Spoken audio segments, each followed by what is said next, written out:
গরম বেশি লাগে।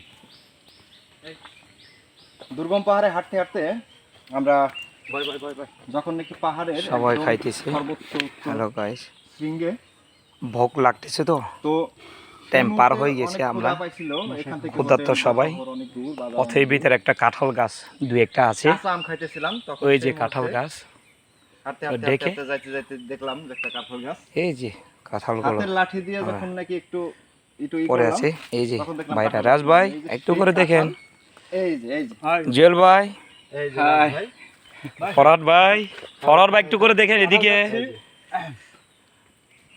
এই সবাই একসাথে আমরা এখানে কাঁঠাল গাছ আছে ঠিকই, কিন্তু কাঁঠালের গাছের মালিক নাই।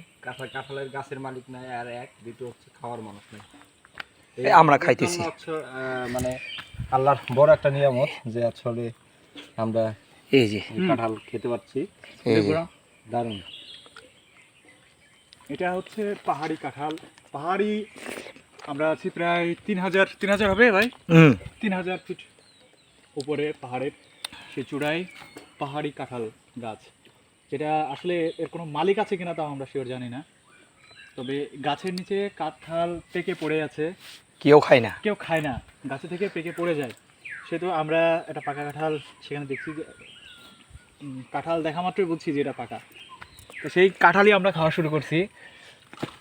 কাঁঠাল, পাহাড়ি কাঁঠাল খাচ্ছি। এই ক্ষুধার্ত পেটে মনে হচ্ছে যেন এই কাঁঠাল এত বড় একটা কাঁঠালটাও কম হয়ে গেছে।